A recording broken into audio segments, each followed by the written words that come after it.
Hello ದೊಡ್ಡಪ್ಪ, ನಾನು ಪ್ರಶಾಂತ್ ಮಾತಾಡ್ತಾ ಇರೋದು. ದೊಡ್ಡಪ್ಪ, ಗಂಡು ಮಗು ಆಯ್ತು ದೊಡ್ಡಪ್ಪ. ತಾಯಿ ಮಗು ಇಬ್ರು ಆರೋಗ್ಯವಾಗಿದ್ದಾರೆ. ಹಾಗಾದ್ರೆ ಮಗು ನೋಡಕ್ಕೆ ಕೂಡಲೇ ಇಂಡಿಯಾಗೆ ಬರ್ತೀವಪ್ಪ. ಖಂಡಿತ ದೊಡ್ಡಪ್ಪ, ಎಲ್ಲರೂ ಬರಬೇಕು ಇಂಡಿಯಾಗೆ. ಫ್ಲೈಟ್ ಟೈಮ್ ಆಯ್ತಪ್ಪ, ನಾವು ಹೊರಡ್ತೀವಿ. ಶಕು ಕೊಡು.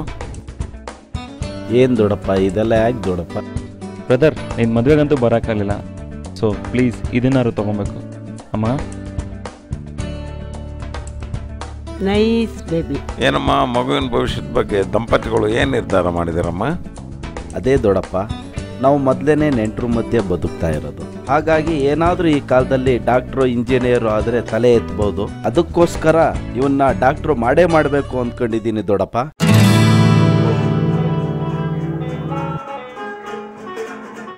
ತಗೋ ಒಳಗಿಡು. ಹೇಯ್, ಎದೋಳ ಮೇಲೆ. ನೀನ್ ಓದ್ಬೇಡ, ಬರಬೇಡ. ಯಾವಾಗ ನೋಡಿದ್ರೆ ಇದನ್ನು ತಾಡ್ಸ್ಕೊಂಡಿದ್ಬಿಡು. ಬುಕ್ಸ್ ತಗೊಳ್ಳೋ ಅಂತ ದುಡ್ಡು ಕೊಟ್ರೆ ಈ ಅನಿಷ್ಟನ್ನು ಹೊತ್ಕೊ ಬಂದಿದ್ಯಾ. ಸಾರಿ ಅಪ್ಪ.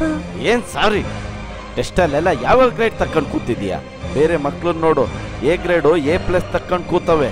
ನೀನು ಇದೆಯಾ ಸಿ ಗ್ರೇಡ್ ತಕ್ಕೊಂಡು ಕೂತಿದ್ಯಾ? ನನ್ನ ಸತಿ ಈ ಅನಿಷ್ಟ ನಿನ್ ಕೈಯಲ್ಲಿ ನೋಡ್ಬಿಟ್ರೆ ಅಲ್ಲೇ ಕತ್ತರಿಸ್ಬಿಡ್ತೀನಿ.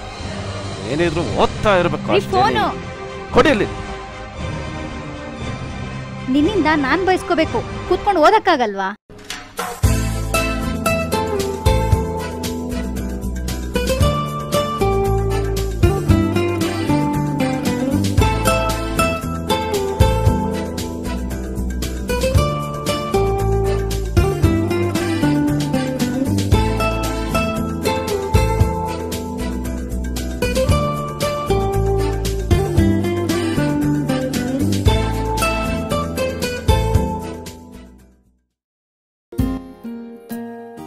ಟ್ಯೂನ್ ಮಾಡ್ಕೊಡ್ತೀನಿ, ಕೊಡಿಲಿ.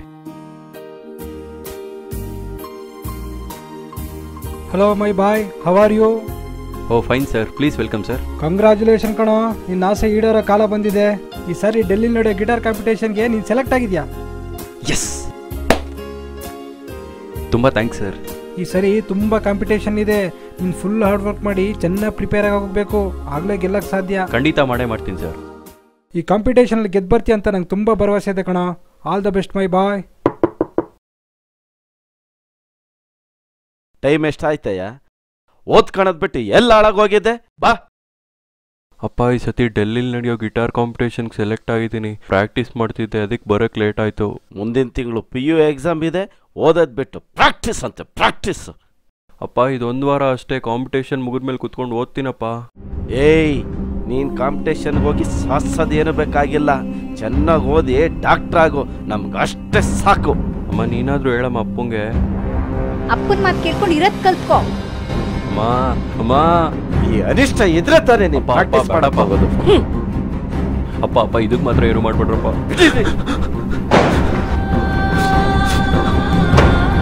ಓದ್ಬೇಕಷ್ಟೇ. ಅಪ್ಪ, ಚೆನ್ನಾಗಿ ಓದಬೇಕು ಅಂತ ನನಗೂ ಇಷ್ಟ ಇದೆಯಪ್ಪ. ನಂಗೆ ಚಿಕ್ಕವನಿಂದನೂ ಗಿಟಾರ್ ಅಂದರೆ ಪ್ರಾಣ. ಯಾವಾಗಲೂ ಓದು ಓದು ಅಂತ ಹಿಂಸೆ ಮಾಡೋದು ಅಂದ್ಬಿಟ್ರೆ ನನ್ನ ಆಸೆ ನೀವು ಅರ್ಥನೇ ಮಾಡ್ಕೊಳ್ಳಿಲ್ಲ. ನಾನು ದೊಡ್ಡ ಗಿಟಾರಿಸ್ಟ್ ಆಗಬೇಕು ಅಂತ ತುಂಬ ಕಷ್ಟಪಟ್ಟೆ. ಕಷ್ಟಪಟ್ಟಿದ್ದಕ್ಕೆ ನ್ಯಾಷನಲ್ ಲೆವೆಲ್ಗೆ ಹೋಗೋ ಚಾನ್ಸು ಸಿಕ್ತು. ಆದರೆ ಕಾಂಪಿಟೇಷನ್ಗೆ ಹೋಗೋಕ್ಕೆ ನೀವು ಅವಕಾಶನೂ ಮಾಡಿಕೊಡ್ತಾರೆ. ನನ್ನ ಪ್ರಾಣ ಅಂದ್ಕೊಂಡು ನನ್ನ ಗಿಟಾರ್ನ ಮುರಿದಾಕ್ಬಿಟ್ರಿ. ತುಂಬ ನೋವಾಗ್ತಿದೆಯಪ್ಪ.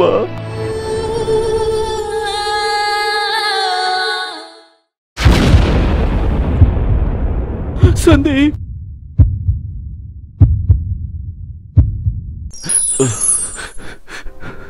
ಸಂದೀಪ್, ನನ್ ಕ್ಷಮಿಸ್ಬಿಡಪ್ಪ.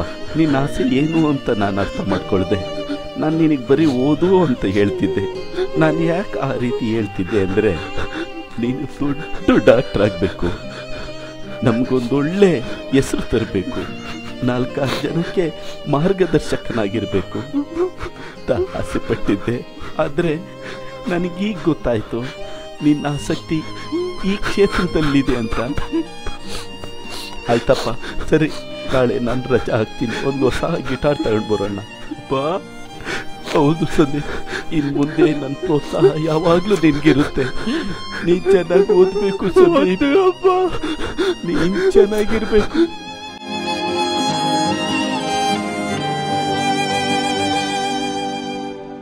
ಇವತ್ತು ಕಾಂಪಿಟೇಷನ್ಗೆ ಹೋಗ್ತಾ ಇದ್ದೀನಿ, ಆಶೀರ್ವಾದ ಮಾಡಿ. ದೇವ್ರು ಒಳ್ಳೇದು ಮಾಡ್ಲಪ್ಪ, ಕಾಂಪಿಟೇಷನಲ್ಲಿ ನಿನಗೆ ಗೆಲುವು ಸಿಗಲಿ. ನೀನು ಕಾಂಪಿಟೇಷನ್ಗೆ ಹೋಗೋದು ನನಗೆ ಇಷ್ಟ ಆಗ್ತಿಲ್ಲ. ಓದೋ ಕಡೆ ಗಮನ ಕೊಡು.